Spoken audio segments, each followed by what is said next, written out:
반갑습니다. 세미콘 라이트 중간 점검 두 번째입니다. 예, 세미콘 라이트가 이제 추가 상장을 합니다. 내일.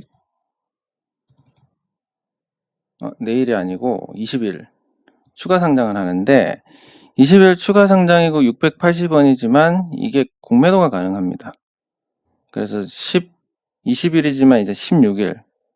예, 지금 아니라 오늘 이제 장부터 매도가 가능하기 때문에 이 147만 주가 쏟아질 수 있고, 이 거래량을 봤을 때 최근 거래량이 뭐 하루에 1250만 주 터졌기 때문에 또 생각보다 물량이 안 나올 수 있지만, 어쨌든 제가 경험적으로 봤을 때 이 수급에 대한 부분, 수급이란 것은 매수 매도를 뜻합니다. 이것만큼은 확실하다. 예, 예측이 가능하다, 이걸로. 예, 그래서 팔 물량이 있기 때문에, 그리고 받는 쪽에서도 굳이 그걸 뭐 올려서 받을 필요가 있을까라는 측면에서 보면 하락할 가능성이 높고, 그게 어느 정도 수습이 되면 이제 다시 올라가는 형태가 될 것 같습니다. 일단 그렇게 보고 있는데, 이번에 이제 소송이 이렇게 떴습니다.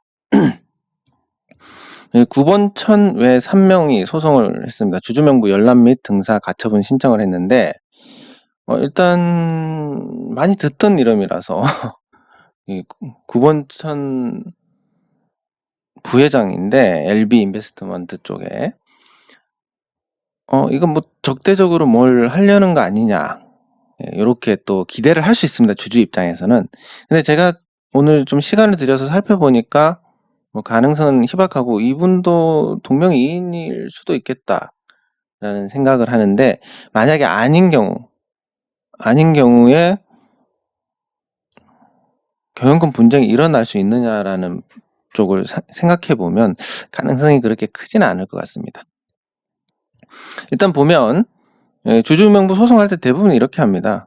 하루에 5천만 원씩 지급하라, 뭐 이런 식으로 나오는데, 이게 이유가 명확해야 됩니다. 주주명부를 안 보여줄 이유는 없기 때문에 아마 주주명부 보여주라고 판결은 날 것 같은데, 이게 보통 1일에 뭐 100만 원? 뭐 이 정도로 하고, 뭐 조금 특별한 경우는 200만 원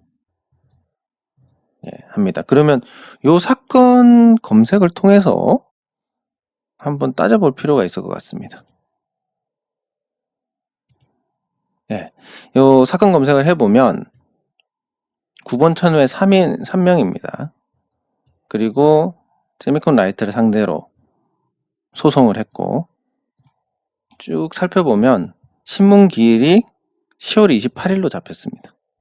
그러면 적어도 10월 28일까지는 요것과 관련돼서 어떤 문제도 없고, 신문기일이 끝난다 해서 판결이 또 신속하게 나지는 않습니다. 다만 이게 가처분이다 보니까 주주총회를 하기 전에는 판결이 나와야 되고, 주주총회 날짜를 보면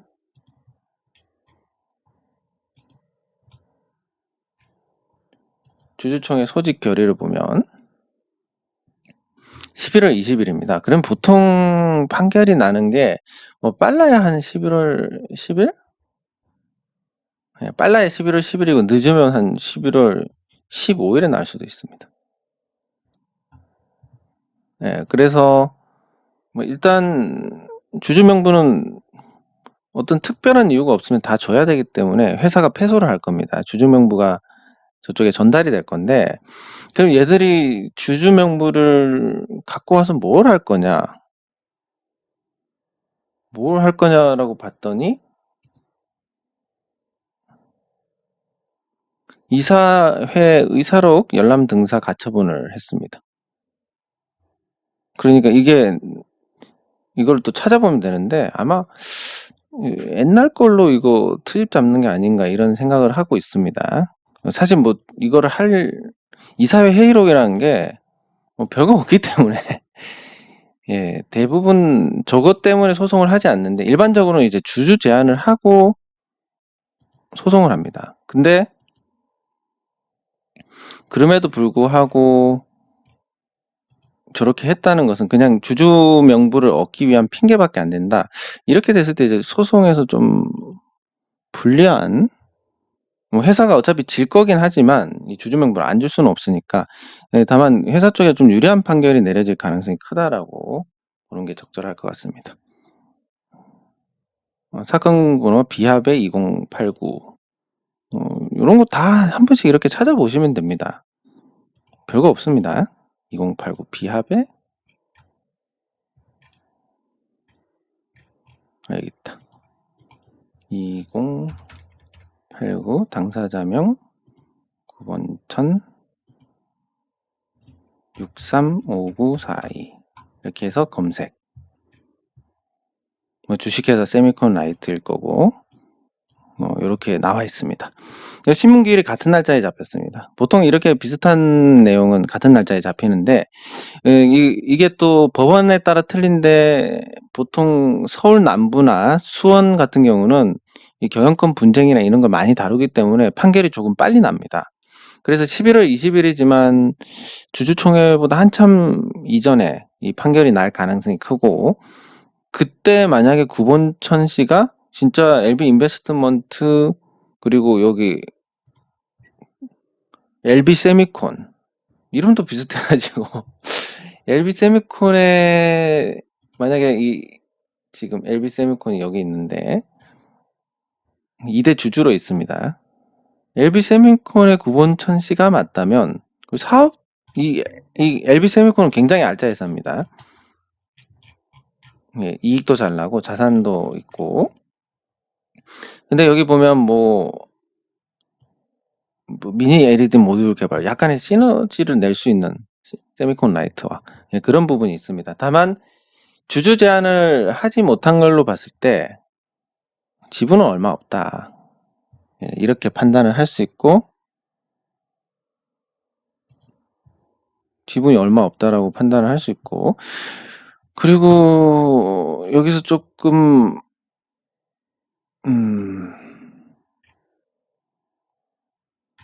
이제 다시 아까 그 사건을 검색을 해보면,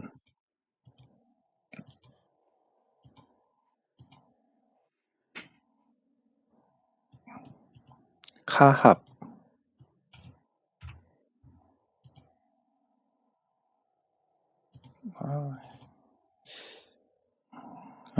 이게 아니고 10421, 이게 미리 제가 다 띄워놓고 할걸.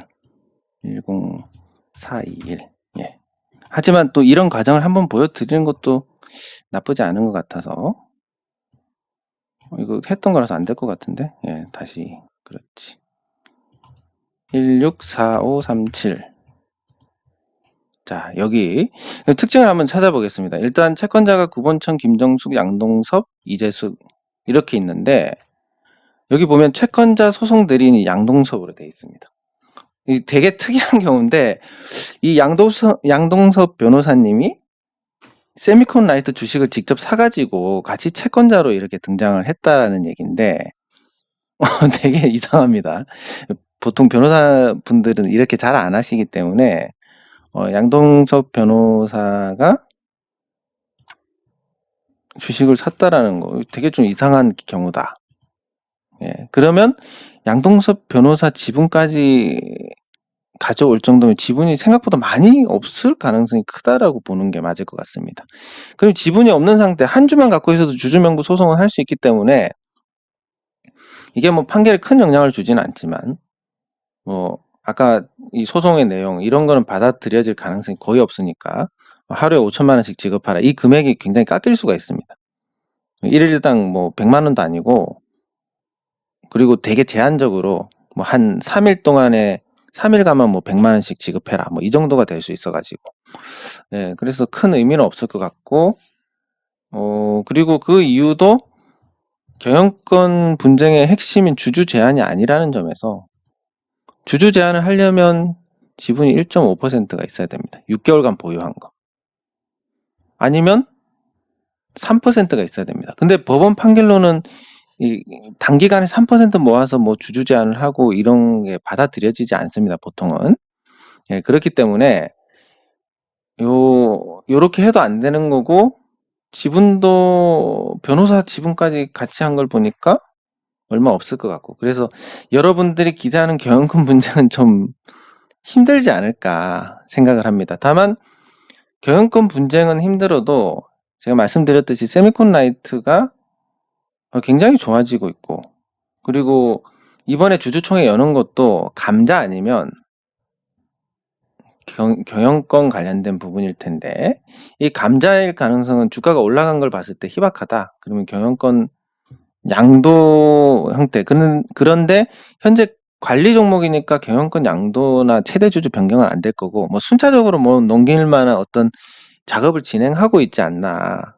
예, 그렇게 생각을 해봅니다. 예, 그래서 세미콘 라이트가 뭐 조정을 받고 다시 가는 이런 형태가 될 것 같고, 저 사건 뭐 주주 명부 소송을 한번 보여드리면, 이게 이제 제가 했던 소송 중에 하나인데, 보시면 내용 똑같습니다. 내용이 똑같고, 주주 제한 하려고 이제 소송했고, 네, 이렇게 신문기일이 뭐 잡히고 뭐 이렇게 나옵니다. 네, 그리고 뭐 변호사님이 이게 채권자에 들어가는 경우가 잘 없습니다. 예, 그렇게 해서 사건이 진행이 됐고, 제가 승소를 했습니다. 진행 내용을 보면 28일에 접수를 했는데, 굉장히 저쪽에서는 더티하게 나와가지고 시간을 많이 끌어서 주주총회 직전에 받았는데, 결국은 뭐 주주 명부도 주지 않고 그냥 저한테 1,000만 원 주는 걸로 그렇게 회사가 결정을 내려가지고 그것도 배임의 어떤 행동을 했습니다.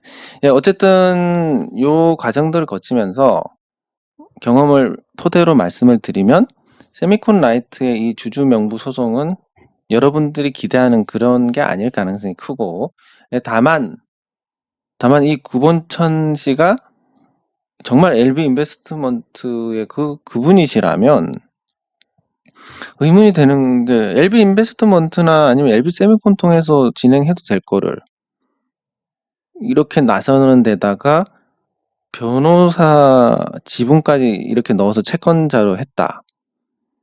그리고 그 게시판에 올라온 거, 주주총회 할 때 뭐 법률 대리인이라는 사람이 나와서 어떤 이상한 얘기를 했다라고 하는데, 보통 제가 겪어본 일반적인 변호사분들은 그렇게 하지 않습니다.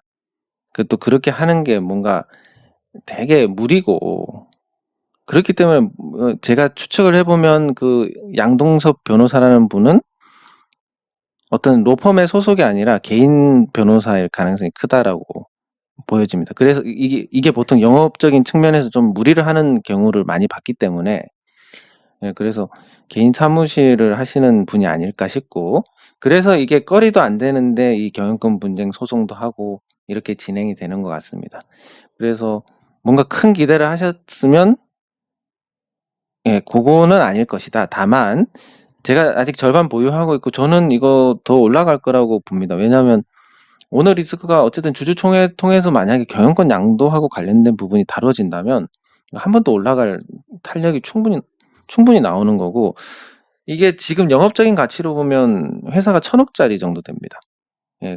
그게 오너 리스크가 해소되면 맞춰지는 거니까 뭐 그런 2차 파동이 있을 것이다. 그리고 최근에 주식들 올라가는 거 보면 전부 1차 파동 나오고 2차 파동 나옵니다. 그래서 한 번 더 남아 있을 것이다. 다만 그게 경영권 분쟁하고 관계가 될 가능성은 조금 희박하지 않나, 이렇게 의견을 말씀드려 봅니다. 네, 세미콘 라이트 중간 점검 두 번째 거 여기서 마치도록 하겠습니다. 수고하셨습니다.